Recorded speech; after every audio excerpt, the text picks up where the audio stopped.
Hola, ¿qué tal? Mi nombre es Mario Alberto García. Hoy vamos a hablar sobre la práctica número 6. Habla sobre la curva característica de los transistores.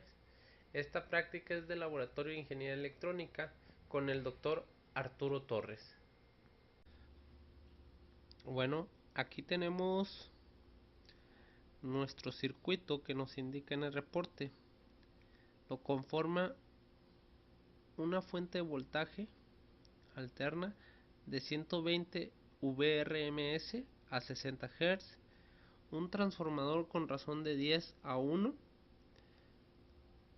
conectado a nuestro puente de diodos, una resistencia de 3.3 kilo ohms, una de 100 ohms,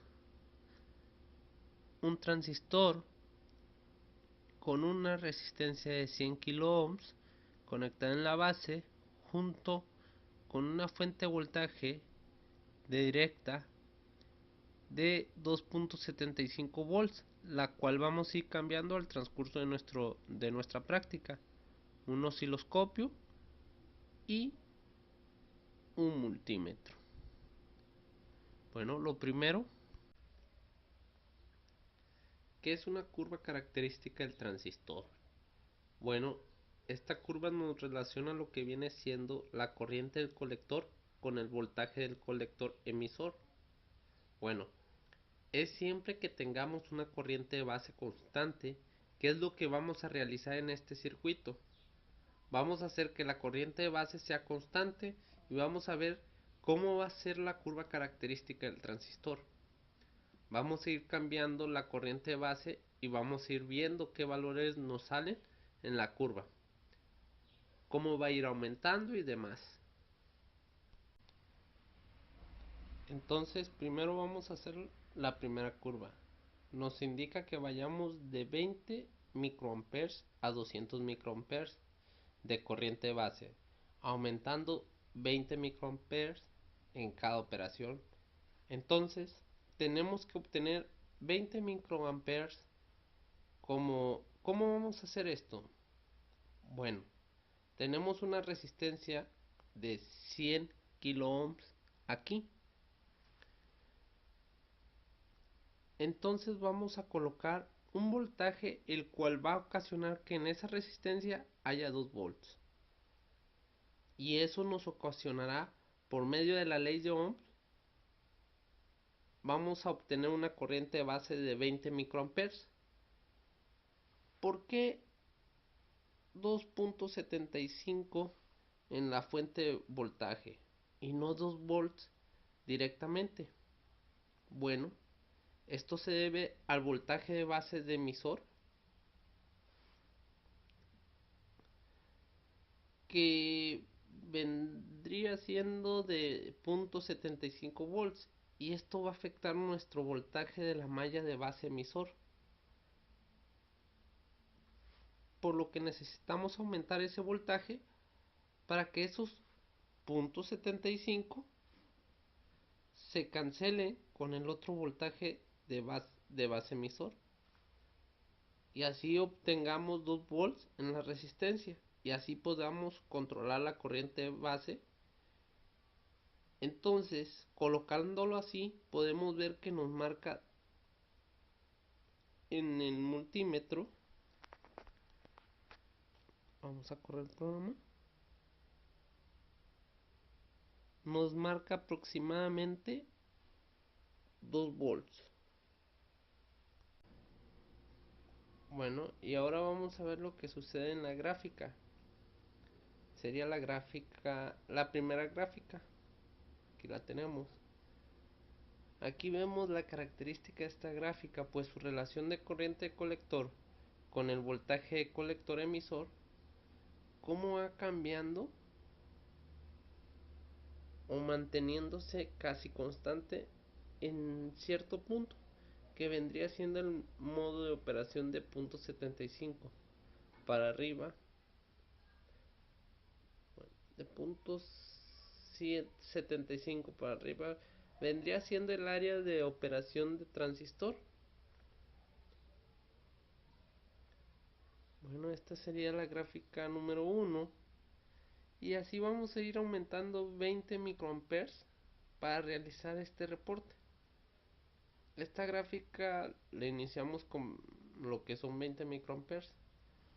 Como les comento, ahora vamos a ir aumentando 20 microamperes para realizar este reporte. Lo único que debemos aumentar es este voltaje. Permítanme. Bueno, aquí. Es este voltaje que tenemos aquí. Y vamos a ir obteniendo las diferentes características de las curvas en las diferentes gráficas. Bueno, aquí en el reporte ya tengo las diferentes curvas. Aquí tengo el de la primera curva que sacamos, o la primera gráfica, con una corriente de 20 miliamperes y 2 volts, y así sucesivamente hasta llegar a la de 200 microamperes. Aquí lo tenemos. En el reporte nos piden determinar el valor de la ganancia de corriente directa del transistor para el punto de operación dado. Por corriente BQ es igual a 60 amperes y el voltaje CQ son igual a 10 volts. Pues esto nos da que la curva nos lleva a la curva número 3.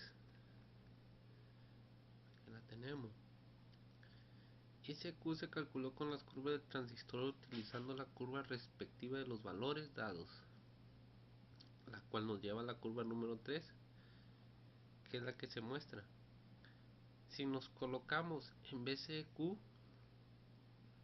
que son 10 volts, podemos ver en los valores de los canales que vertical tiene 1.082 volts, los cuales pasan por la resistencia de 100 ohms del circuito, por lo que con la ley de ohms tenemos que ICQ es igual a 1.082 entre 100 ohms, y esto nos da a 10.82 microamperes, perdón. Lo que es la ganancia de corriente directa se calcula con la fórmula de que beta es igual a IC entre IB. Esto es igual a 10.82 entre 60 y nos viene dando 180.33.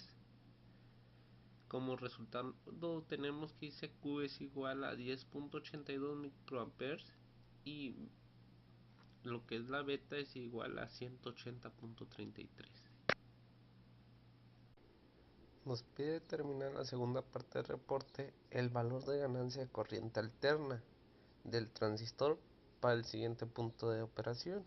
Corriente BQ es igual a 60 y el voltaje CQ es igual a 10 volts. Para ello determine de la misma familia las curvas. Ok. Para calcularlo primero nos vamos a ir a sus gráficas. Nos colocamos en BCQ, que es igual a 10 volts, y anotamos los valores de voltaje en los canales, en ambas curvas, que sería la número 2 y la número 4. Después vamos a realizar la ley de Ohm para obtener IC, como el problema pasado para obtener las ambas IC, que son las corrientes de conector.